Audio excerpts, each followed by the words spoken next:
let us start with a numerical example based on schema theorem of a binary coded GA. Now, supposing that we have got the random initial population of size n equals to 10 of a binary coded GA as follows. So, here we are going to show 10 GA string and each GA string consists of 6 bits. So, this is the initial population. Now, the fitness of a GA string is assumed to be equal to its decoded value. Calculate the expected number of strings to be represented by the schema H, which is nothing but star 1 star star 1 star at the end of first generation, considering a single point crossover of probability P c equals to 0.9 and a bitwise mutation of probability P m equals to 0.01.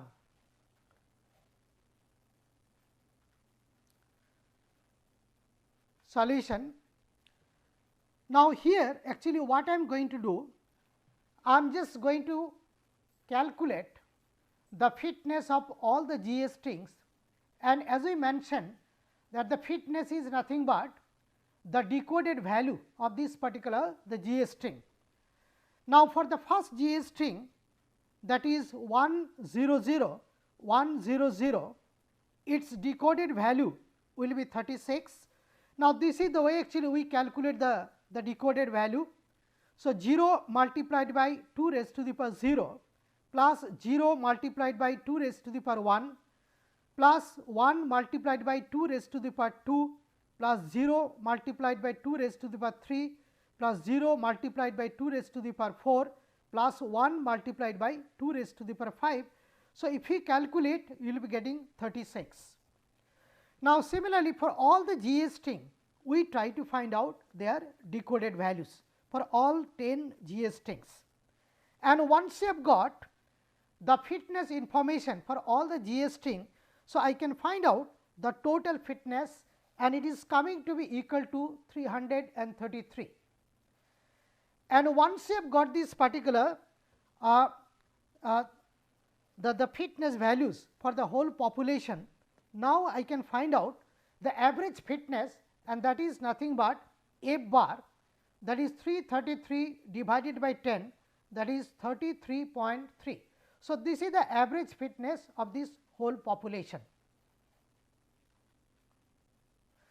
Now, the schema H, which is nothing but star 1 star star 1 star. So, this particular schema is followed by a few GA string, and those are as follows.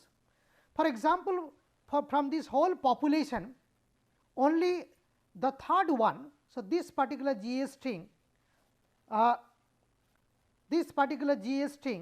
then comes your the fifth one, that is this particular GA string, and the ninth one, that is this particular GA string, are going to follow that schema H.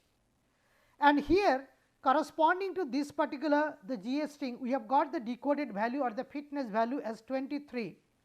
For this particular GA string, the decoded value or the fitness value is 22, and this particular GA string, the fitness or the decoded value is 51.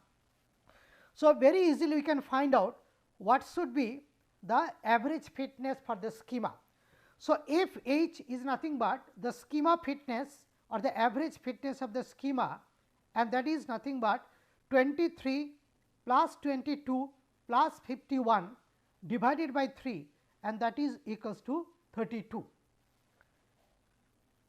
And here M h comma 1, that is nothing but the number of string which is going to follow schema H at the present iteration, and that is nothing but the 3. Now, we can find out that P c equals to 0.9, P m equals to 0.01, and the length of the string denoted by capital L is nothing but 6, and delta H, that is the defining length of this particular the schema, that is nothing but the difference between the last and first. The last fixed bit is nothing but the fifth one, and the first fixed bit is nothing but the second one. So, the defining length is nothing but 5 minus 2, and that is equals to 3, and order of schema H, that is nothing but the number of fixed bit, and that is equal to 2. Now, I am just going to use this particular the equation or inequation, that is m h comma 2 is greater than equals to m h comma 1 f h divided by f bar multiplied by 1 minus P c delta H divided by L minus 1 minus order of H multiplied by P m. Now, if this particular expression, so the terms within this third bracket, that indicates actually the probability of survival, and this F h is nothing but the schema fitness, F bar is the average fitness for the whole population. And now, if I substitute the numerical values, so I will be getting the expression for this particular m h comma 2. Now, here m h 1 is equals to 3, f h is equals to 32, f bar is 33.3, 1 minus P c is 0.9, delta H is 3, L minus 1 is nothing but 5, minus order of H is 2 multiplied by P m 0.01, and if I calculate, so this will become equal to this, is greater than equals to 1.268. Now, let me consider say 2, or I can also consider 1. That means, in the present iteration, the number of string which is following schema H, it is 3, but in the next iteration it is found to be less than 3, either it is 1 or 2. That means, so the number of string which is going to follow schema H is going to be reduced with the increase in iteration number. Now, let us try to find out the reason behind this. Now, to find out the reason behind this, let us first concentrate on the F h and F bar. So, F h is the schema fitness and F bar is the average fitness. Now, here the schema fitness, that is F h, is less than F bar, and moreover, if you just see that this defining length, that is delta H. So, delta H is equal to 3. Now, here we have got the number of bits in a GA string, that is equals to 6. So, L minus 1 is 5. So, 3 out of this 5, that is 3 divided by 5 is a high value. So, this particular probability of destruction, that is the probability that the crossover site will fall within the defining length, is high, and that is why actually we are getting the less value for this particular the number of string which is going to follow schema H in the next iteration. Now, according to the schema theorem or the building block hypothesis, so this particular schema H is not a good schema, because here the schema fitness is found to be less than the average fitness of the population, and this particular defining length, it is not a short defining length, it is a actually a large defining length. And due to this particular reason, so this particular the schema is not found to be good, and it is going to decay with the number of iterations. So, this is not a good schema. So, with the help of this particular numerical example, I think now the schema theorem for the binary coded GA is very much clear.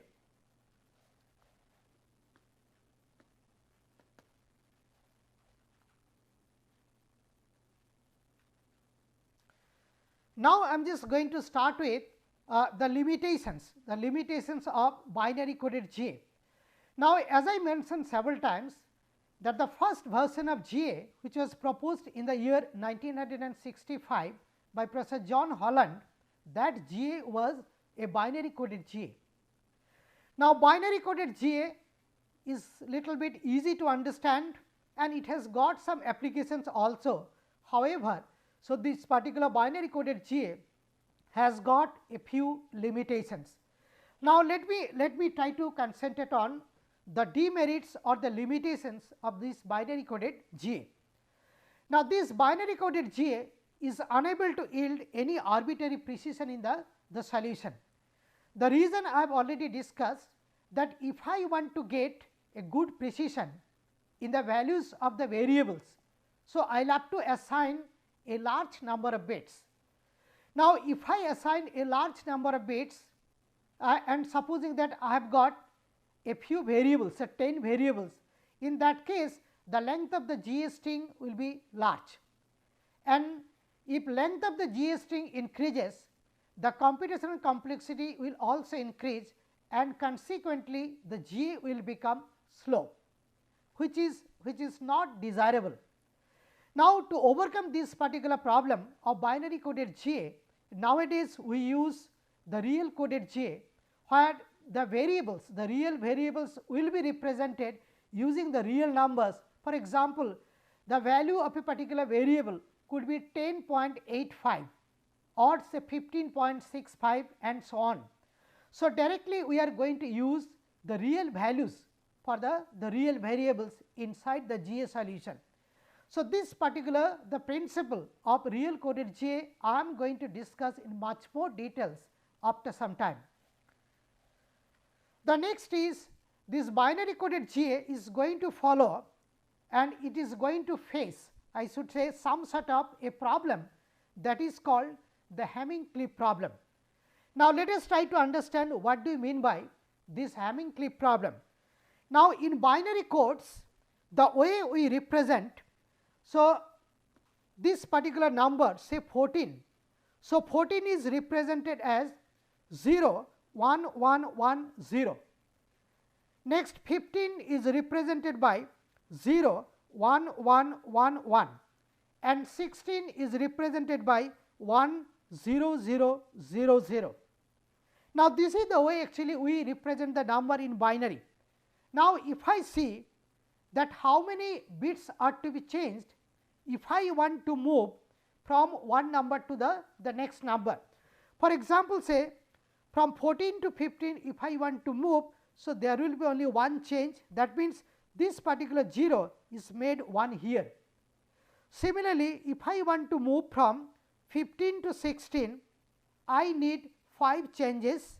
For example, the 0 has to be converted to 1, 1 should be 0, 1 should be 0, 1 should be 0, 1 should be changed to 0. So, there are 5 changes if I want to move from 15 to 16. That means, in binary coding from a particular number, if I want to move to the next number or if I want to move to the previous number, the number of changes in the bits is not the same, and this particular problem is known as the Hamming-Cliff problem of a binary code. Now, this Hamming-Cliff problem is going to create an artificial hindrance to the gradual search of this particular the GA. Now, if I want to ensure a very good search, very efficient search for this particular GA, so what I will have to do is I will have to ensure a gradual search. The search cannot be abrupt, and to ensure this particular gradual search, in fact, we will have to take the help of another coding, and that particular coding is known as the gray coding. Now, this problem, the Hamming-Cliff problem of binary codes, can be overcome using the concept of the gray codes. Now, let us try to discuss little bit on the gray codes. Now, in gray codes actually what I do, 0 can be represented using 0 0 0 0, 1 can be represented 0 0 0 1, then comes your 2 can be represented 0 0 1 1. Now, here if you see, so from 0 to 1 if I want to change, so I need only one change. So, to move from 0 to 1 I need only one change, that means this particular 0 has to be converted to 1. Similarly, if I want to move from 1 to 2, I need once again only one change, that means this particular 0 has to be converted to 1. So, I have got one change here, I have got one change here. So, in gray code, if I want to move from a particular number to the next number, or if I want to move to the previous number, there will be fixed number of change and that is equal to 1. And this actually gives some sort of advantage over the binary codes. So, nowadays, so this binary coded GA has been replaced by the gray coded GA.